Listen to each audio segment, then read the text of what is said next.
Mga ka-express, isang mainit at matinding balita na naman ang hatid namin sa inyo ngayon. Sa kabila ng katahimikan ng SBP at ng Gilas Pilipinas coaching staff, unti-unti nang lumilitaw kung sino-sino nga ba ang bubuo ng ating pambatong national team sa FIBA Asia Cup 2025. At kung ang basihan ay ang kasalukuyang galawan, or should we say, ang kakulangan sa galawan, mukhang malinaw na kung sino ang asahan natin. Una sa lahat, wala pa ring major movement na ginagawa ang SBP o ang Gilas Management. So, ibig bang sabihin nito ay good to go na sina Kai Sotto at Justin Brownlee? Well, sa ngayon, mukhang positibo ang mga indikasyon. Lalo na kay Kai, na ayon sa mga insider ay tuloy-tuloy ang recovery at handa na raw maglaro pagdating ng August. At kung walang official replacement o naturalized player na hinahanda ngayon, so ibig sabihin ay may kumpiyansa ang coaching staff na makakalaro sina Kai at JB. Pero eto ang twist, mga ka-express. Alam natin si Justin Brownlee ay kasalukuyang may iniindang minor injury na nangangailangan ng surgery. At bukod pa dyan, may posibilidad pa rin masuspindi siya dahil sa issue ng banned substance. Kaya kahit gaano natin siya kagusto sa lineup, hindi tayo 100% sigurado na makakalaro siya. Kaya dito na papasok ang diskusyon tungkol sa pagkakaroon ng backup naturalized player.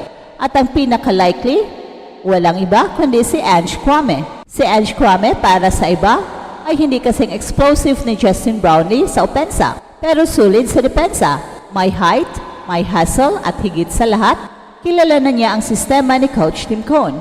Ilang beses na siyang naglaro sa Gilas at kung backup man siya kay JB, maaasahan natin na hindi basta-basta mabubutas ang depensa ng Gilas kahit bigla ang ipasok si Ange Kwame. Ngayon, maraming fans ang nagtatanong, Coach Tim, bakit wala pa ring bagong nadagdag na pangalan sa Gilas pool? Sa totoo lang, napakarami ng suggestions mula sa mga fans. May mga nagsasabi na dapat ipasok si Kenton Meliora Brown, isang promising fill-up na may laki at lakas, para tumapat sa mga malalaking players ng Asia. At mukhang gusto rin siya ni Coach Tim Cone. Ang problema nga lang, wala pang formal na approval mula sa FIBA. Kaya hanggang sa ngayon, nakabitin pa rin si QMB. At hindi rin mawawala sa usapan ang pangalan ni Renz Abando. Ilang beses nang napatunayan ni Renz ang kanyang galing sa Korea at sa international stage. Pero mukhang malamig ang coaching staff sa ideyang ibalik siya sa lineup. Hindi malinaw kung bakit, pero may mga haka-haka na hindi swak ang playing style ni Renz Abando sa sistema ni Coach Tim Cone. Ganon rin daw ang tingin ng Gilas sa ibang players na hindi bahagi ng Barangay Ginebra Core na hawak ni Coach Tim Cone. Kung ganyan ang takbo ng selection process, isang malaking tanong ang bumabalot ngayon. Bakit tila kulang ang urgency na magdagdag ng bagong dugo sa team? Sa isang banda, maaring ayaw nilang guluhin ang chemistry, pero sa kabilang banda naman, hindi ba't mas mainam na handa tayo sa lahat ng posibleng senaryo? Lalo na't hindi pa sigurado sina Kai Sotto at Justin Brownlee. Well, sa ngayon, kung pagbabasihan ang huling lineup ng Gilas sa Asia Cup qualifiers, maaring ito rin ang core na dadalhin sa FIBA Asia Cup. Nandiyan sina Scottie Thompson, Sergio Perez, Junmar Fajardo, Calvin Oftana, Chris Newsome, Kevin Kiambao, Carl Tamayo, AJ Edu at Dwight Ramos. Kung idagdag pa sina Kai Sotto at Justin Brownlee, abay sobrang bigat agad ng team. Pero kung isa sa kanila ay mawawala, kailangan natin ng malinaw na backup plan. Ang kagandahan lang, mga ka-express, ay mukhang buo ang tiwala ni Coach Tim Cone sa kanyang core players. Kung sabay na maglalaro sina Kai, Kevin, AJ at Carl, grabe ang taas at skills ng frontline ng Gilas. Sa guard rotation naman, hindi rin pahuhuli dahil may veteran leadership at hustle sina Scottie, CJ at Newsome. At kung si Dwight Ramos pa ang ilagay mo sa wing, siguradong magiging two-way threat ang Gilas.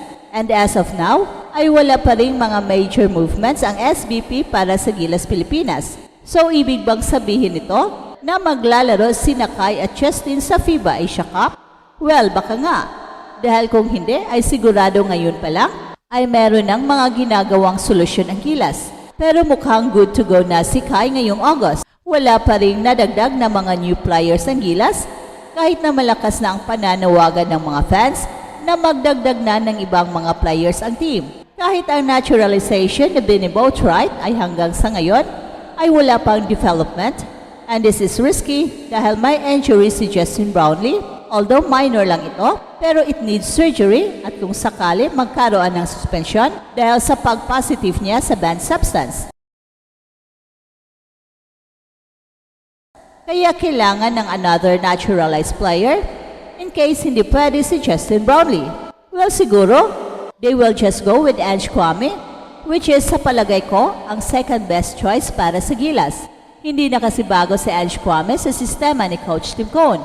At ang malaking tanong ngayon ay kung hindi pa rin ba magdagdag ng mga bagong players si Coach Tim Cone kahit na walang katiyakan ang status ni Nakay Soto at Justin Brownlee. At kung magdagdag man, sino-sino kaya ito? Well, kung titingnan mo ang mga suggestions galing sa mga fans, ay dapat na raw ipasok sa Gilas si Kenton Meliora Brown o mukhang gusto naman ni Coach Tim si QMB at ang problema lang ay wala pang approval galing sa FIBA. Marami rin ang gustong makitang muli sa Gilas si Renz Abando pero mukhang very cold ang possibility ito at si Coach Tim Cone ganun rin sa ibang mga players outside of Barangay Ginebra. Sa huli, kahit walang major movement sa Gilas lineup ngayon, hindi ibig sabihin na humina ang Gilas. In fact, kahit ito lang ang lineup natin, malaki ang chance natin na mag-champion sa FIBA Asia Cup. Pero syempre, mas magiging kampante tayong lahat kung may konting contingency plans. Ang basketball ay laro ng diskarte, pero ito rin ay laro ng kahandaan. Kaya sana habang may panahon pa, ay maglatag na ng Plan B ang Gilas para sa mga hindi inaasahang pagkakataon. Mga ka-express, anong masasabi nyo sa kasalukuyang lineup ng Gilas? Gusto nyo bang idagdag si QMB? At dapat bang ibalik sa Renz Abando? Or okay na ba kayo sa current core ni Coach Tim Cone? Comment down below at pag-usapan natin. Ito ang Express Info na kung saan bawat kwento, ginulat ang mundo.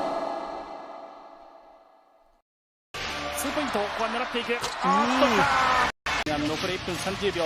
快速とこれは不利になりました。ダンクです。ここはウタイグスのマッチアップ。中、通った。そして手も自分で出していったんですが、また2人だ。そしてまた蹴る。また